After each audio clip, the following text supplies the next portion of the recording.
So this is a new chapter of class 7 and it's a triangle.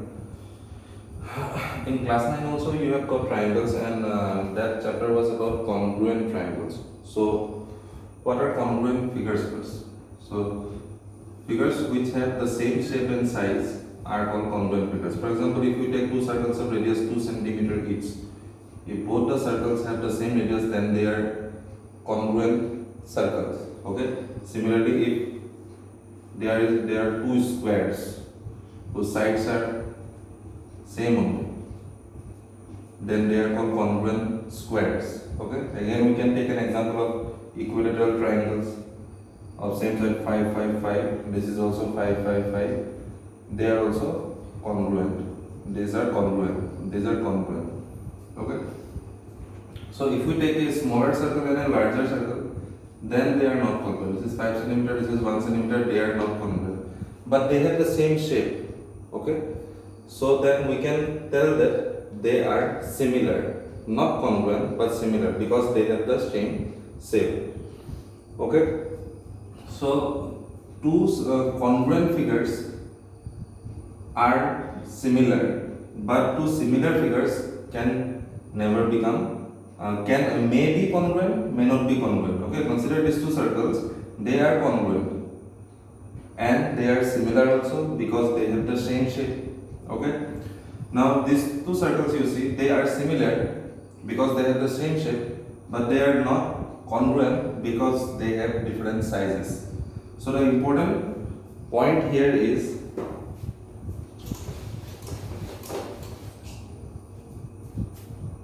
all congruent figures are similar, but all similar figures need not necessarily be congruent to congruent. Okay. So this is an important point here. All congruent figures, whatever figure are congruent, they are similar also, but all similar figures not necessarily be congruent. they ये हो भी सकता है congruent, नहीं भी हो सकता है congruent, जो similar है, लेकिन जो congruent है वो sure shot similar तो होगा ही होगा. ठीक है. तो उसके बाद ये तो सर्कल्स हो गया. ठीक है. तो अगर पॉलीगॉन्स आ जाए, दो पॉलीगॉन के बीच में कंपैरिजन है कि वो दोनों पॉलीगॉन सिमिलर है कि नहीं, लेकिन कंपैरिजन होगा उसी के बीच में जिसके पास सेम नंबर ऑफ साइड्स है. जैसे कि मैं अगर यहाँ पे एक क्वाड्रिलेटरल ले रहा हूँ तो मैं इसको भी कंपेयर करूँगा एक दूसरे क्वाड्रिलेटरल के साथ. ठीक है. तो रूल क्या है? टू पॉलीगॉन्स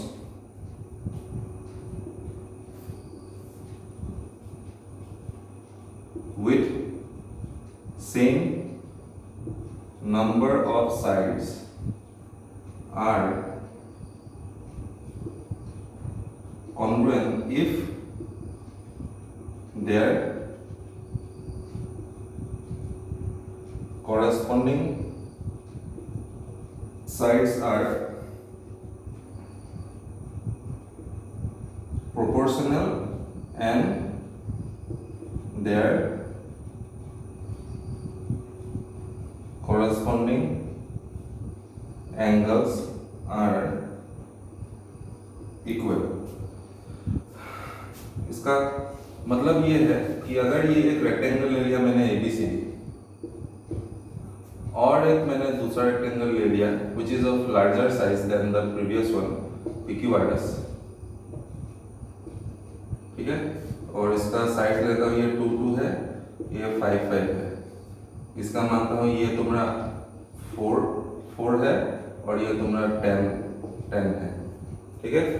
तो रेक्टेंगल होने का वजह से ये all angles will be 90 degree and here also all angles will be 90 degree. ठीक है. तो इसलिए देखो कॉरेस्पॉन्डिंग एंगल्स आर इक्वल हो रहा है. A is equal to B, B is equal to Q, C is equal to R and D is equal to S. तो इस चीज को बोलेंगे कॉरेस्पॉन्डिंग एंगल्स आर इक्वल. दूसरा पॉइंट क्या बोला था कि corresponding sides are proportional. Corresponding sides are proportional का मीनिंग ये है कि साइड्स का रेशियोज इक्वल है। जैसे कि ये 2/4 तो रेशियो क्या होगा 1/2। ये फिर से ये वाला भी 2/4 फिर से 1/2। 5/10 मतलब 1/2 और ये भी 5/10 मतलब 1/2। तो ये कोरस्पॉन्डिंग साइड्स का रेशियोज भी इक्वल मिल रहा है और कोरस्पॉन्डिंग साइड एंगल्स भी इक्वल हो रहा है। तो ये दोनों पॉलीगॉन सिमिलर होगा और सिमिलर का सिंबल होता है ये वाला सिर्फ एक आर्क। कॉन्ग्रुएंसी में इक्वल के ऊपर में आर्क था और इसमें सिर्फ आर्क होता है। ठीक है, तो let's move on to exercise 6.1। ये पॉइंट लिख लेना है और एक प्रीवियस पॉइंट जो लिखवाया था वो दोनों पॉइंट लिखना है कॉपी में अलोंग विद द डायग्राम। ठीक है,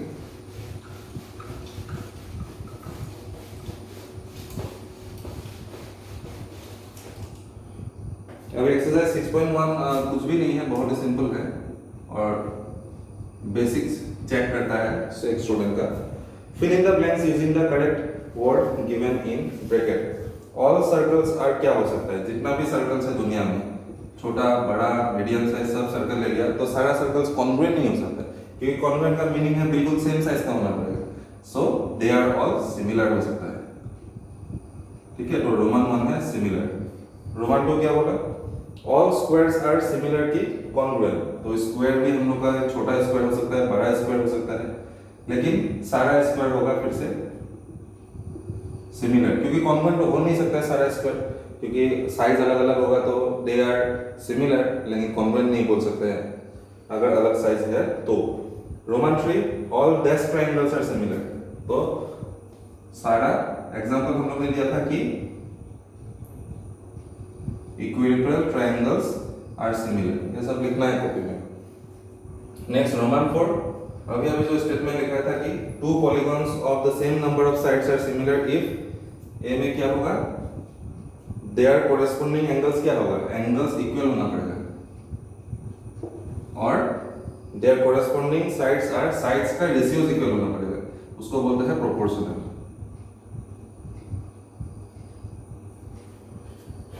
ठीक है, question number 2, give two different example of pair of similar figure. तो सिमिलर फिगर का 2 एग्जांपल दो और रोमन 2 में है नॉन सिमिलर फिगर का 2 एग्जांपल दो। ये खुद करना है, कॉपी में लिखना है और मुझे भेजना है।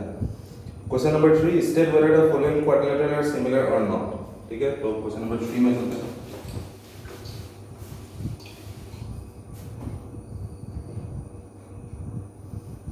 तो ये हो गया PQRS and the second quadrilateral is ABCD. This is a square whose all sides are 3 centimeter and obviously their all angles are 90 degree because it is a square, and this is a rhombus, all sides are equal. ठीक है, तो ये similar है क्या, तो similar होने के लिए तो तुम्हारा 2 क्राइटेरिया है। एक तो corresponding angle should be equal, यहाँ पे चारों एंगल 90 है, यहाँ पे एक भी 90 नहीं है, तो पहला क्राइटेरिया ही कैंसिल हो गया, कोरेस्पोंडिंग एंगल इक्वल नहीं है। कोरेस्पोंडिंग साइड्स आर प्रोपोर्शनल है कि नहीं, ये देखो ये 1.5 है, ये 3 है, तो 1.5/3 मतलब हो जाएगा 1/2। सेम ये 1.5/3 मतलब 1/2, 1.5/3 1/2। तो साइड्स का जो रेशियोज है वो इक्वल मिलेगा, लेकिन ये वाला क्राइटेरिया क्लियर नहीं हुआ, मतलब फुलफिल नहीं हुआ कि एंगल्स आर इक्वल, इसीलिए ये सिमिलर नहीं होगा। दोनों क्राइटेरिया फुलफिल होना चाहिए।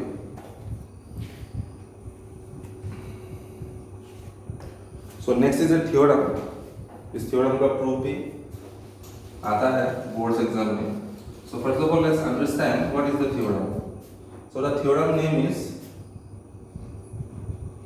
Basic proportionality theorem. In short it is called BPT.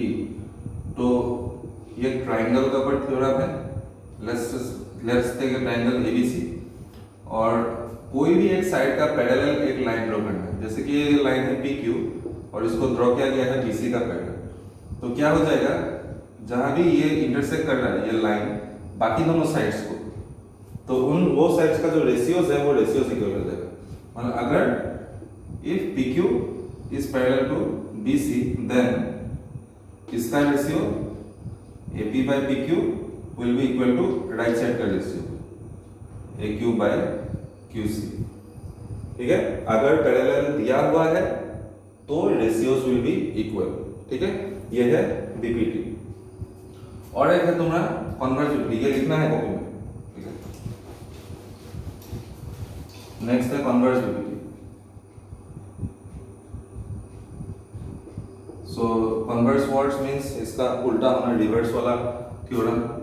सो इसमें क्या बोला है, अगर सिर्फ दो पॉइंट्स है और दोनों पॉइंट्स को एक लाइन ज्वाइन कर रहा है, ठीक है, ट्राइंगल का नाम ले लिया ABC, ये पॉइंट से PQ, ये पैरेलल नहीं दिया हुआ है लेकिन साइड्स प्रोपोर्शनल दिया हुआ है। मतलब अगर if AP by PB left वाला ratio is equal to right वाला रेशियो AQ by QC, तो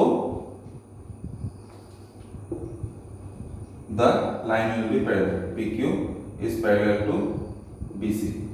सो अगर पैरेलल दिया हुआ होता है तो रेशियोज इक्वल होता है, अगर रेशियोज इक्वल दिया हुआ है then the lines are parallel. तो इसको यूज करना है, लेकिन अभी हम लोग को प्रूफ करना पड़ेगा पहला वाला थ्योरम 6.1। सो 6.1 मतलब बीपीटी थ्योरम। ठीक है, क्वेश्चन कैसे पूछेगा,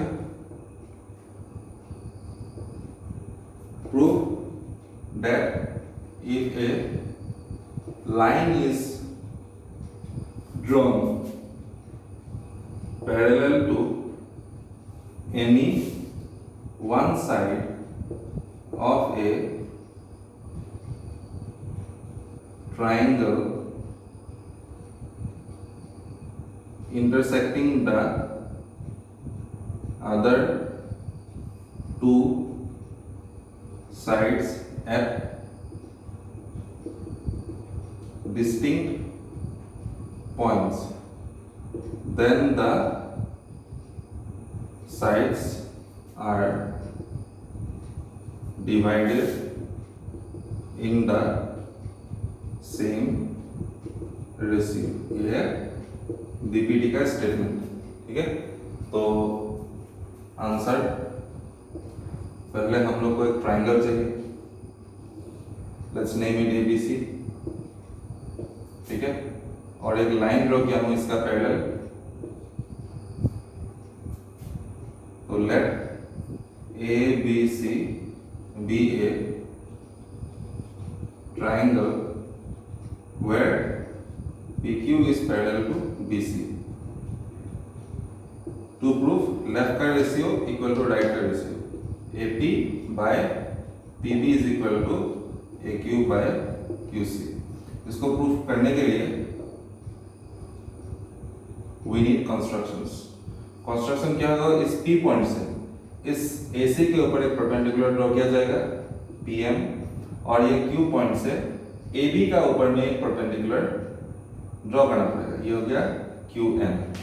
draw PM perpendicular upon AC and QN perpendicular upon AB, और है कि ये BQ और ये PC को ज्वाइन करना है, join BQ and PC। Proof.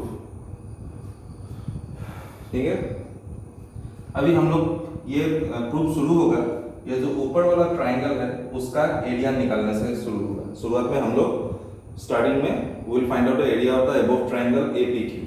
So area of the triangle का फॉर्मूला क्या था कि half into base into height.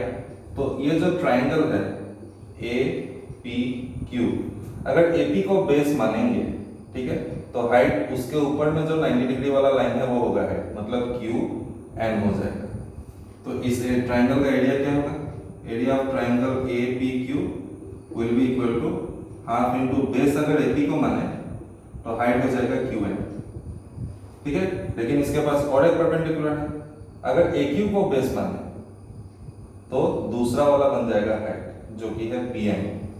सो दूसरे साइड टाइप से भी हम लोग निकाल सकते हैं, half into if base is AQ then the height is PM।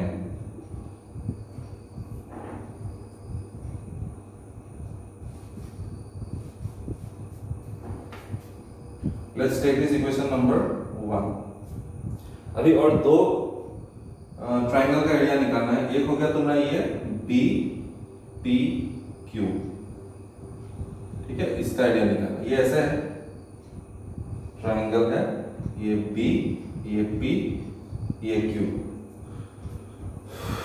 तो अभी इस वर्टेक्स से तो मैं परपेंडिकुलर ड्रॉ नहीं कर सकता हूं, क्योंकि एरिया अगर निकालना है तो मुझे तो चाहिए half into base into height, ठीक है। तो बेस क्या होगा और हाइट क्या होगा? हाइट मतलब तो हो गया तुम्हारा परपेंडिकुलर, ठीक है।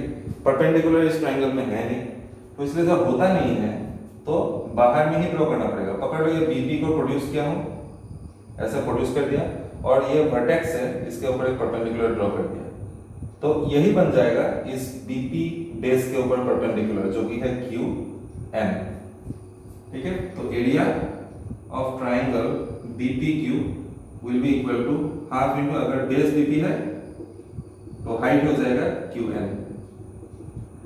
Equation number 2।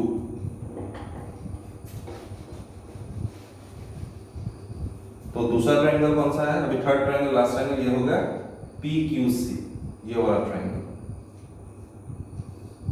P Q C. तो फिर से वैसे ही सोचना है, ये क्यू सी को ऐसे प्रोड्यूस किया हुआ है और ये पी से एक परपेंडिकुलर चला गया पी एम। तो बेस अगर क्यू सी होगा तो हाइट होगा पी एम।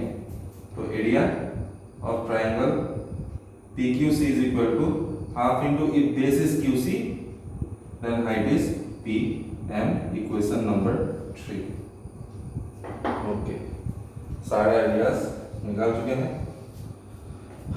अभी चाहिए क्या है? हम लोग को चाहिए एपी बाय पी। तो ये रहा एपी और ये रहा पीबी, तो इन दोनों को इक्वेशन को डिवाइड करना पड़ेगा, तभी ये दोनों रेशियो में आएगा।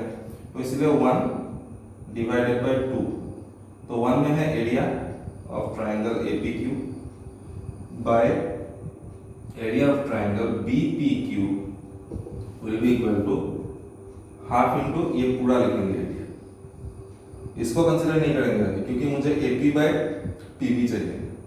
Half into AP into Q N, और ये बीपी क्यू का तो एक ही है, half into BP into Q N. तो half half cancel, Q N cancel, और हम लोग को मिला एपी बाय बीपी, जो कि फर्स्ट रेशियो है। Late put this equation number 4। अभी नेक्स्ट वाला रेशियो हम लोग को ढूंढना है। तो नेक्स्ट चाहिए हम लोग को ए क्यू बाई क्यू सी, ठीक है। तो ये रहा ए क्यू और ये रहा क्यू सी। तो हम लोग को इस बार एरिया ये लेना पड़ेगा इस ट्राइंगल का। 1 डिवाइडेड बाय 3 करेंगे तो मिलेगा A Q by Q C, ठीक है। तो इसलिए area of A P Q by area of P Q C. तो 1 डिवाइडेड बाय 3 करेंगे तो area of A P Q by area of P Q C will be equal to half into, what is the base, AQ into PM divided by half into, इसमें क्या हो जाएगा, ये वाला हो गया area QC into PM. Again PM cancel, half cancel, this will become AQ by QC. Equation number 5, ठीक है। राइट वाला रेशियो भी मिल गया AQ by QC। देन अभी क्या चाहिए हम लोग को, ये दोनों को इक्वल दिखाना है। So the right hand side of this two equation will only be equal if we can show the left hand side of both this equations equal, ठीक है। तो लेफ्ट हैंड साइड में पहले देखना पड़ेगा कि डिफरेंस क्या है। तो दोनों इक्वेशन का लेफ्ट हैंड साइड देखो, the numerator is area of triangle एपीक्यू, ठीक है। इक्वेशन 4 एंड 5 ये दोनों को हम लोग को इक्वल दिखाना है, तो इक्वल का राइट साइड में है दोनों, ठीक है। तो दोनों रेशियो अगर इक्वल दिखाना है तो दोनों इक्वेशन का लेफ्ट साइड भी इक्वल होना पड़ेगा। ये एपीक्यू है, ये भी एपीक्यू, नीचे PQC and this is DPQ, ठीक है। तो डिनोमिनेटर हम लोग को सेम बनाना है because the denominators are different. तो पीक्यूसी और डीपीक्यू कौन कौन था, ये रहा पीक्यूसी, ये नीचे का राइट, और ये बीपीक्यू नीचे का लेफ्ट। दोनों ट्राइंगल देखो अभी गिवन में था कि P Q parallel to B C, ठीक है, तो दोनों ट्राइंगल सेम पैरेलल के बीच में है और दोनों ट्राइंगल का सेम बेस है पी क्यू, ठीक है। तो क्लास 9 में मिला था कि triangles which are on the same base, दोनों अगर सेम बेस में है और सेम पैरेलल लाइंस के बीच में है तो दोनों ट्राइंगल का एरिया इक्वल होगा। तो अभी लिखेंगे since triangle BPQ and triangle PQC are on the same base and between the same parallels, तो उनका एरिया इक्वल हो जाएगा। So therefore area of triangle BPQ is equal to area of triangle PQC, equation number 6। तो 4, 5 and 6 से क्या मिला है कि हम लोग का LHS इक्वल हो चुका है क्योंकि PQC और DPQ इक्वल है, so the RHS will also be equal। Now we'll write from 4, 5 and 6 RHS will be equal, so AP by PB is equal to AQ by QC, and this was the proof। Okay, so the first theorem has been proved। So now let's come to the next theorem, theorem 6.2। if a line is drawn, if a line divides any two sides of a triangle in the same ratio, then the lines are parallel to the third side। Okay, so practice this theorem, this is very important theorem। तो converse BPT का proof है next वाला। सो what will be the statement, theorem 6.3, ये है converse BPT. Okay, question is prove that if A line divides any two sides of a triangle in the same ratio, then the line is parallel to the third side। ठीक है, तो अगर हम लोग एक line draw करें,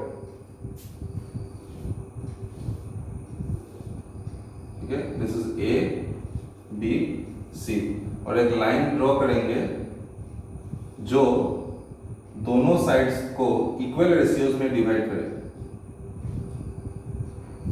ठीक है। तो आंसर में क्या आएगा, let A B C B A triangle where ये दोनों रेशियोज इक्वल है, A P by P B equal to A Q by Q C. तो क्या होगा, ये दोनों लाइन पैरेलल हो जाएगा। To prove P Q is parallel to B C, तो उसके लिए फिर से चाहिए construction. So what will be the construction, हम लोग मानेंगे कि ये लाइन इसके साथ पैरेलल नहीं है, ठीक है, और हम लोग खुद एक लाइन ड्रॉ करेंगे नया जो इसके साथ पैरेलल है। सो इसीलिए हम लोग एक लाइन ड्रॉ करेंगे और इसका नाम देंगे पी क्यू डैश, और ये लाइन इसके साथ पैरेलल माना जाएगा। Draw P Q dash parallel to B C, ठीक है। तो प्रूफ शुरू। सो हम लोग को पता है पहला थ्योरम से कि अगर ये दोनों लाइन पैरेलल है तो this by this will be equal to this by this, ठीक है। तो पैरेलल कौन कौन है, P Q dash parallel to B C, इसीलिए A P by P B will be equal to A Q dash by Q dash C, ठीक है, क्योंकि पैरेलल लाइन तो वो क्यू डैश वाला है, तो इसलिए आएगा in triangle A B C P Q dash is parallel to B C, therefore A P by P B will be equal to a q dash by q dash c। This is from BPP equation number 1।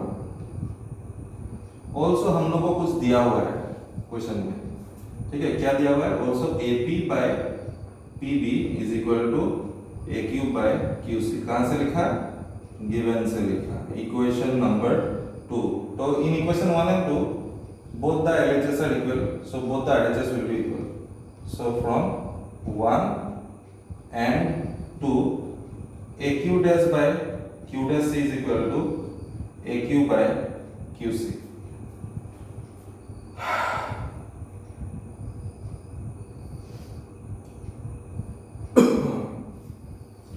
AQ dash by Q dash C is equal to AQ by QC,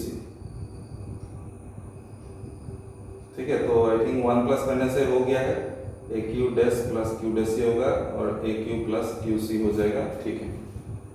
तो दोनों side में हम लोग add करेंगे 1 on both sides. पहले reciprocally कर लेते हैं, पहले रेसिप्रोकल करते हैं। Q dash C by AQ dash is equal to QC by AQ। अभी adding 1 on both sides।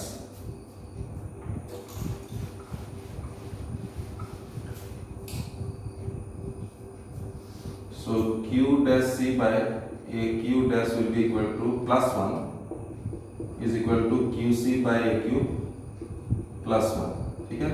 LCM हो जाएगा इसमें AQ dash और इसमें होगा LCM AQ। This will become Q dash C plus AQ dash, this will become QC plus AQ। So Q dash C, तो Q dash C मतलब ये वाला लाइन प्लस AQ dash ऊपर वाला लाइन, दोनों को प्लस करेंगे तो मिलेगा AC बाय AQ dash और QC प्लस AQ। QC और AQ को प्लस करेंगे तो फिर AC मिलेगा और नीचे में है AQ। तो AC AC कैंसिल और मिल जाएगा हम लोग को AQ is equal to AQ dash। So ये हम लोग को क्या मिला है? AQ is equal to Q। तो AQ हो गया यहाँ से लेकर यहाँ तक AQ dash और AQ हो गया यहाँ से लेकर यहाँ तक। ये दोनों इक्वल कब होगा? जब Q और Q dash सेम पॉइंट हो जाए, तभी ये दोनों लेंथ इक्वल हो सकता है। तो लिखेंगे this is possible only when Q and Q dash are the same points। Therefore इसीलिए PQ dash जो पैरेलल तो लिख रहा था BC का, वो एक्चुअली PQ ही है। Therefore PQ is parallel to BC।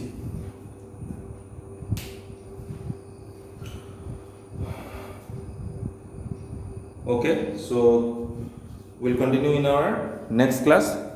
Write this down in your copy and practice it. These theorems are very important.